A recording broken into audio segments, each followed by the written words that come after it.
show, and it's wonderful, and it's aimed at 3-year-olds, and you just have to apologize to the parents because it does get a little. So you could be a special, 2, 3 special steps. How to tie your shoe? Step 1. Right? Yeah. Because it goes on. I know there's already been a lot of Hobbit talk. I was at 4 Hobbits last night. How many of you were at it? 4 Hobbits? I can't resist asking about 4 guys wearing trademark green, and of course I mean the Teenage Mutant Ninja Turtles. Booyakasha! Asura! Raph. You know Raph? Well, I know you do, but there's others in the room. I'm so proud of that show that we did from 2012 to 2016, Nickelodeon. In particular, the last 2 episodes of the series are high art in my estimation. I mean, legit, what Cyril Neal was able to do. He was bummed. The show had gotten too expensive and they were going to do a 2D version, and so they were, Turtles marches on. But so he did this like post-apocalyptic thing where he set it 50 years in the future. So none of us looked like the characters that the audience had known for 4.5 years. He made Raphael look what Raphael looked like. He had this big beard and he was old and grumpy and it was kind of Mad Max, and it was, and I think Michelangelo was dead, or you thought he was dead, and then he had like a skeleton, and Leonardo was in a role. It was like, you just never seen a TV series like go for it in a way that like the network should allow. It was just awesome. I'm very proud of that. One of the things that I love so much about that core cast of you 4 guys is the particular mix that it is, where you have Ron Paulson, who was in the 80s cast. The original Rob. Yeah. I'm sitting there, I got to play Raphael. And he's actually Raphael. He was very patient with me. At a certain point, he was like, it's good. As the 5th turtle was your voice director, Andrea Romano, who, for those who don't know the name, Batman the Animated Series, Justice League, Superman the Animated Series, I could keep talking for an hour and still be listing her credits. She's done thousands of hours of television animation directing. She is a legend, a living legend, and just, for people who wonder, what you want to go into, whatever career you want to go into in your life, but if it's show business or if it's acting or film director, whatever it is, her professionalism, just always prepared, always knowledgeable, great instincts, lets the actors feel like they're, getting to do what they want, but also delivering for the executive producers what they want, and making sure the engineers are just a little woman. Reminded me of my mom. She retired, right? I swore she would after Voltron Legendary Defender for Netflix. Yeah, and I swore she would come out of retirement, but she hasn't. We'll see. But I know she is a very big proponent of group recording sessions. How do you feel like recording with the boys made that project so special, as you said earlier, and different than other things that you've been in the booth recording for? Well, there is no replacing a group dynamic when you're playing off of each other. Greg Sipes is one of the greatest all-time personalities. If you ever get a chance to meet Greg Sipes, he wears like these leather holsters, but they're not for guns or cigarettes. They're for like lip balm. Yeah, or whatever. His tonics that he invents, and he's like in Venice. He's just like this great guy, and I think he was the heart of the show because he was Michelangelo. He was like so big a personality, and if you're sitting in the booth by yourself, you just don't. We're professionals. You can do it. It's fine. We did it a lot, but when he's in there and he does something, there were so many times you're just like, that guy's off the chain. He's just so good, and it makes you want to push a little harder and be a little bit better. And also, with voiceovers, I had a hard time getting voiceover work for the first 30 years of my career because I couldn't hear. You ever watch like American Idol and the contestants are terrible? They think they're like great, and you're like, what are they hearing? That they think is good. Like, I wish they had a TV. I would have one feature to those shows. Have a TV where they could play back 10 seconds of the original song, the performer, and then what they're doing. You'd be like, do you see? Can you hear that it's nothing like that? And then when we went to Lord of the Rings, we had dialect coaches. Roisin Carney and Andrew Jack. Andrew Jack passed away of COVID in 2020. Yeah, it's hard. Don't make me cry. So we spent 6 weeks before we started filming doing all sorts of preparation to get ready for sword fighting and hitting orcs with pots and pans fighting, and canoeing,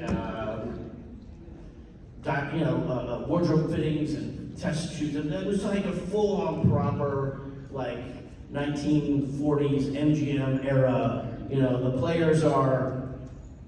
The movie doesn't start for 2 months, but they're doing dance lessons, and they're doing this, and they're doing that. So by the time you get to work, you've got these performers who are operating at a pitch, and when we had, when we get this dialect coaching, it was just amazing. They'd show you like a diagram of a cross-section of a head. Like, okay, let's talk about your teeth and your tongue. Let's talk about where sound is coming from. Let's talk about where you're breathing. And so, and then we work with it, and we do these different exercises and everything. And when I got back to LA, I just started booking shows, just like that. And it was like I could now hear what they were hearing coming out of me, rather than what I thought I might be sounding like. And so even though you as a professional you can do that, what other performers give you. They do something, and the reaction you have when you're experiencing what they're doing in real time is, it's just irreducible, irreplaceable greatness. And I was so blessed to be a part of that cast. Yeah, really, really, really. Well, let's turn it over to the audience. Go right ahead. Hi. Hello. First of all, I wanted to say Happy Father's Day. Thank you. Thank you for taking time from your family to come and be with us. I'm sure all of us really appreciate that. They got me like a new iPhone, got me this e-bike, and they're like, oh yeah. Have fun. Don't get in Remember, trouble. we got your presents. So, Stranger Things. I all but forced my parents to watch that show because I watched it first and I was like, oh my God, you have to watch this. And they're like, I'm not gonna watch it. I was like, oh, you're gonna watch it. So, You guys were scared or condescending about it? condescending. But as I watched the show with them, they pointed out little nuances within the show because it's set in the 80s and they grew up in the 80s. They pointed They out. watched one episode and they were all in, right? Yeah. Oh my God, after one episode, my dad was like, where's Bill? I was like, oh, you have to watch. But all the little nuances from the 80s, and obviously you were a big 80s icon with the Goonies, and I was just wondering what, as you walked onto set, being thrown back into that time period, what things from the show, like on set, maybe even like lines, brought you back to that time? Yeah, it's a great way to start that thought. When a show is successful, when it starts, if it's a big movie and it's a big budget, or when a show is successful when you're coming in the second season or whatever, and they have money, you start to see a different look in the eyes of the prop people and the costume. Because they go, okay, so Bob is the manager at a Radio Shack. And it's like, their budget to build out the Radio Shack was enough where they could go and get the soldering irons and the little bags of clips and like all the stuff that if you're too young, you don't know.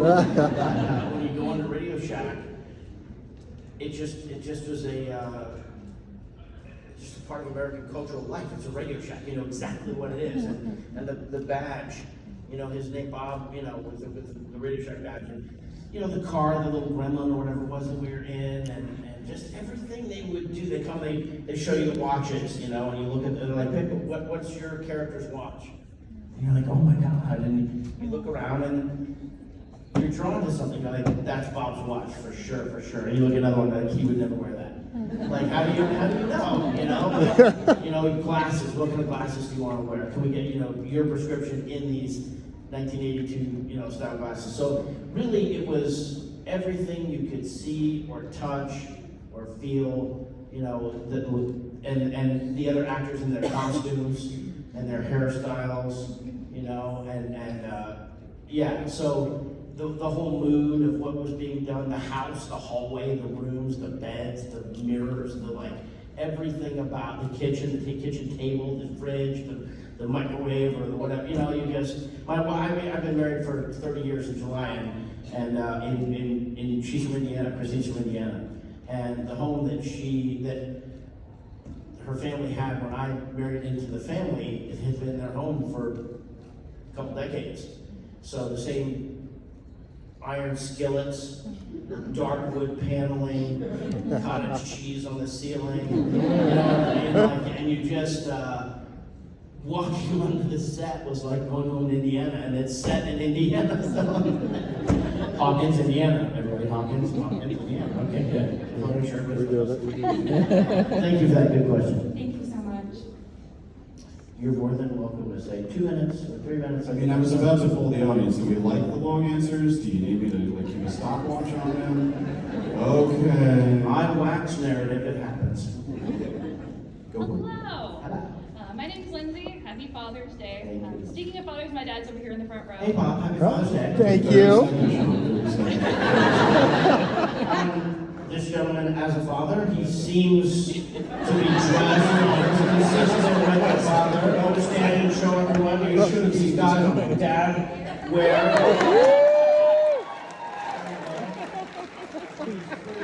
Pride of a father, the I heart thought of Michael Rooker was chaotic. You said 30 seconds. Yes, I did. I apologize. As you were saying. So I am just a messenger. This is 100% his question. He wanted to know, when you played Samwise in Lord of the Rings, how much inspiration did you draw from the books themselves? And then how much of that character did you put in as yourself to help play Sam? Well, I think it's the question collapses in on itself, because total inspiration from the books, also like in Stranger Things, the costumes, you know, the wigs, you know, just the dialogue, the sets we were on, the miniatures that they used, the special effect, like everything you did and looked at and could touch and see and feel with Lord of the Rings was an inspiration. It was real, and you just draw from, you know, the actual volcano you're filming on, you know. So, but I think I put 1,000% of myself into it, and I think it reflects who, not all of me, because I've been quick to note for 20 years that Samwise is better than Sean. Samwise, it's true, is an ideal literary character. It was, you know, forged in the imagination of a true poet and moralist and everything else. So my feet are much clayer than Samwise's. So, but the elements of his determination and that kind of stuff, anybody who's known me my whole life. I was saying to somebody in the autograph line that now that I'm 51, and now that I'm in my 50s, I may be prepared to be ironic. But for the first 30, 40 years of my career, I only have one mode, and it's totally earnest and as authentic as I can make it, and just like hard charging in my way. And you can see it in the, you know, except for like 51st dates or something like that, where you like go off the deep end in a different direction. Thank you. What do you think? Anyhow, great question. A little thing that I want to tack onto that. Now, last night, many of you were for Hobbits. There was some Bill the Pony discourse. And I just wanted to let you know that no fewer than 7 people came up to me to say, hey, make sure you let Sean know. Bill comes back to Samwise in the book. So don't I know in the book. I know in the book. Okay, good. No, Bill's one of the great characters in Lord of the Rings. The movie, you know, he kind of went the way of Tom Bombadil. We filmed Sam farewelling him before going into the Mines of Moria, and it was done, I can't honestly remember, but in my fantasy imagination, I would say to Pete, what about Bill? What about Bill the Pony? And so I don't know if that sparked them or they were gonna film it anyway, but it was very quick, like a tripod shot. There was no dolly or crane or anything. It was like, let's do this. And they had the horse there. And bye-bye, Bill. Like that was the line to say goodbye to him, and you pat him. But the problem was it hadn't been. He's in the silhouette of the Fellowship walking across the Shire, so you get the sense that like there's a horse. You don't see shadow facts in those moments. You see him when he comes back, when Gandalf comes back, he's got a shadow fact. But there never was any like. It was off the spine of the story. So when they camp or something like that, the idea that Sam would be over bitching and moaning about, not having the right thing, or, when the other hobbits ate the sausages, and now I was Master Frodo gonna get, like, he would complain, like, Bill was Sam's Sam. And so they didn't really set that up. It wouldn't make sense to set that up. So saying goodbye to him was kind of like unearned.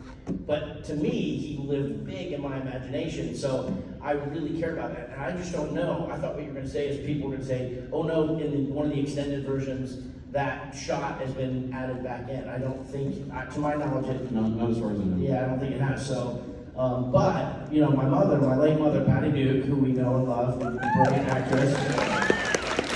I told this last night, so I'm sorry for repeating it to our faithful and loyal Lord of the Rings Fellows of the Fellowship. Legion. Yeah. I wasn't going to say groupies. That would be bad. That's sort of underselling. I was just trying to high points. Yeah, I was going to rather one. Yeah. Just the loyals, the Lord of the Rings loyals. There were people who would follow me around to conventions and stuff in the early days of Lord of the Rings, and I would see these things like 5 or 6 ladies everywhere, all over the world. They were there just to be there, like in support of Samwise Gamgee. They were my loyals. So I would Angie girls. The Gam Jets. The Gam Jets. And the Gam Jet here, Jet. Next again. Anyhow, so my mom had bought from Weta, the special effects company that did all the practical and many of the visual effects for Lord of the Rings. They got into the toy making business after the movie was finished filming, because it was like, they've got 100 people on staff and it's over, and what are they going to do with themselves? So they started making these high-end models, these maquettes. And one of the coolest ones, I've signed a bunch of them over the course of the last 2 days. And they're so original and so cool looking. There was one with Sam with Bill the Pony. And it looks pastoral and just like, it's just got so much heart in it. It's just a great piece. And my mom bought it, like on her own, without telling me. I should have bought it for her. I'm a terrible son. But I remember coming to her farm in Idaho and walking around the corner at one point and seeing it there, and it just took my breath away. Because I was like, it obviously meant something to her. So I freaking love Bill the Pony, just to say that. I just wanted to make sure that we closed the loop on Bill. Hi. Sorry, I'm trying to keep my composure. You're okay, take your time. You're almost crying, so we're in the same boat, buddy. 4 score and 7 years ago. Oh, that's what I mean. Hi. Oh, happy Juneteenth, everybody. Yeah. LeVar Burton brought in a bunch of barbecue to the green room to honor Juneteenth. That was pretty special. Pretty special. Yeah. Okay, go, sorry. Hi, I would just like to say thank you for being a part of 8 different key works that shaped my childhood in 10 years, and teen years. From the Goonies, Lord of the Rings, Justice League War, Minecraft Story Mode, and of course, Stranger Things. My question to you is, what was it like personally? We get a glimpse in Stranger Things Beyond, but personally, what was it like to film your final scenes in Stranger Things? Since that scene and overall, your character as Bob is such a key piece in character development for so much of the characters in the show, both before and after your departure from the show. Thank you for that very thoughtful and complimentary question. If you picture like at Disneyland, the characters on a ride are on a track. And Peter Pan goes in a circle, like, oh, there's Peter. Oh, there's Peter, right?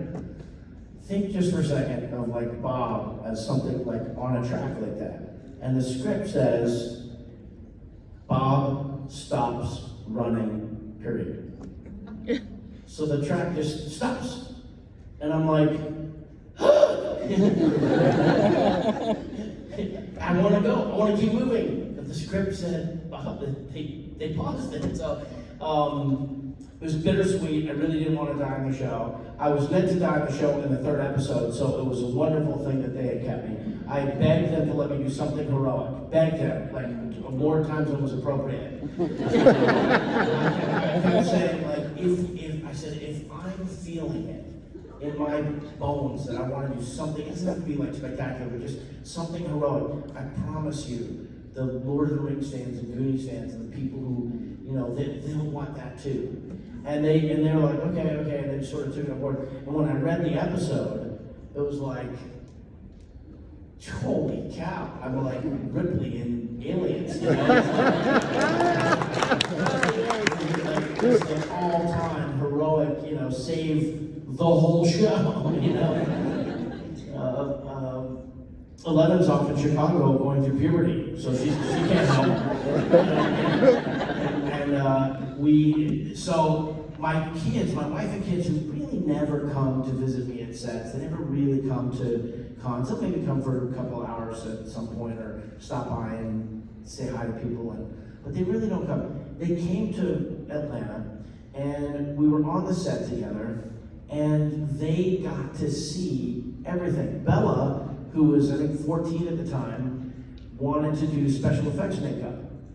But for like a long time, like a couple years earlier, Christine and I are sitting in the living room, and down she comes in her underwear with cuts and blood all over her body. And we were like, oh! And then we realized it was makeup. She had done special effects makeup on herself. She didn't tell us she was doing it. It was like out of the blue. I don't know what she saw that like captured her imagination that she could do that. And then she was in character. Oh, I was in the subway and I fell down and these guys came over and one had a knife and we were like, oh my God. And you want your kids, you want to see what they like and you want to help give them that. So when we got to the set, she came into the dressing room with me, and Amy, who's the head makeup artist in the bus, we were telling her this story, and she said, do you want to help with the makeup? And Belle was like, yes, please. So they found a couple of the extras where they were doing, because the Demodog had gone through the hospital and tore people up, and so there were bodies lying everywhere. And when you watch a show, she'll pause an episode, she'll go, you see down the hallway, the guy laying down on his back, if you rolled him over, you would see the cut I did on him. But then they got to stand behind the monitor, and the Duffer brothers were incredible with them. They wanted to talk to them. That's, a lot of times you go visit a set, with Steven Spielberg or something, and they come over and they have lovely chat to have with you. They wanted to talk to them, to my kids, because they're the age. And they're asking the questions. And my kids didn't want to watch it. They were not horror people or scary movie, scary show people. But because they were coming, they binge watched the whole thing. And it was terrifying, and they had nightmares, and it was fantastic and that. But they were fresh and ready to have a conversation with the creators of Stranger Things about what they liked and what they thought was interesting. And they were going to school on my kids' answers.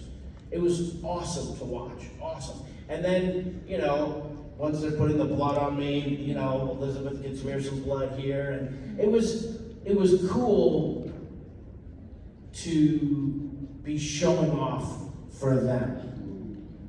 Because it was late at night. It's not like it was that hard to do. You just have to be willing to, flop yourself on the ground when there's nothing there and scream and yell like your guts are being pulled out. And if you're an actor, that's a Thursday. So then it was awesome. Thank you. Next one. We got a little over 10 minutes left. Oh, jeez. These are gonna be fast answers. They'll never be fast answers. Relatively. PCU Faster. I get that. I did one of those in the photo ops, and people were bowing like this, and I'm like, and I wrote it, and then when they came to get a sign, I was like, it happens.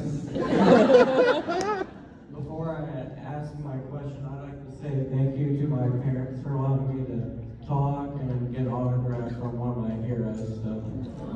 Thank you, Mom and Dad. That's beautiful. I want you to be happy. My question is, do you think Samwise is a true hero of Lord of the Rings? No.